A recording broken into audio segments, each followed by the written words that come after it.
السلام عليكم بنات، ان شاء الله تكونوا في احسن حال. شعرك راهو اورانج ودرتي صباغ بزاف ودرتي ديقه في شعرك وراكي حابه تغلفي هذاك اللون وتخرجيه يهبل. ارواحي نعطيكم بعبوه واحده تغطي الشيب، تغطي اي خلوطه في شعرك وتتحصلي على لون ولا اروع كيما لا فوتو بالضبط. اول حاجه هنا راح نحتاجوا الى 7.35 او 27 لوريات، راح ندو منها تيوب كامله، وراح نحتاجوا الى الاكسيدون نفس كميه الصبغه. اذا عندك الشيب ديري اكسيدون عيار 20، اذا عندك شعرك طبيعي وراهو اورانج ديري اوكسيدون عيار 30 باش يزيد يتفتح لك اكثر.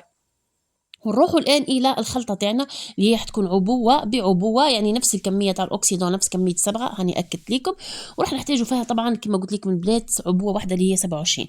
اول حاجه لازم تعرفوا باللي لاباز راهي تحكم، يعني مثلا انا ضرب قلت لكم تطبقوا على اورانج، لكن اذا عندكم الشيب 70% وعندكم شعر اورانج ونحاسي وليماش تقدروا تطبقوه، يعني هذا اللون يجي على هذه قواعد الشعر. اما الناس اللي راهي حابه ديروا على شعر طبيعي، ما عندكم ما حتستنفعوا منه، لانه هذا اللون راهو باش يكمفلوا به وباش يصلحوا به، وايضا باش ديريه انت باش تنحي هذيك الخلوطه في شعرك وتتمتعي بلون جميل. هنا البنات طبعا درت الصبغه ولازم تخلطوها جيدا، لانه الخلط المكونات هو اللي حيخلي الصبغه تاعك تنجح. بالاضافه هنا راني وريت لكم الخصله، شوفوها كيفاش كان اللون تاعها، والتوقيت اللي هو حسب انت واش تحبي. قادره في اول 10 دقائق تنحيه يبان لك كيما العسلي، وقادره تخليه مليح حتى يخرج لك في الاشقر الرمادي كيما اخر الفيديو ولا فوتو راح تشوفاها بالضبط. اذا البنات هنا كيما قلت لكم تتحكمي في اللون بالتوقيت، اللي حابه ديروا كيما العسلي تحطوا وتمالكسي بيدها وتغسلوا بعد 10 دقائق ولا اقل يخرج لها عسل يهبل، واللي حابه ديروا كلون ثابت تطول بيه راح يغمق لها وراح يكمفلي لها كلش ويعطيك واحد اللون يهبل راح تشوفوه في اخر الفيديو كما وريت لكم في اول فيديو.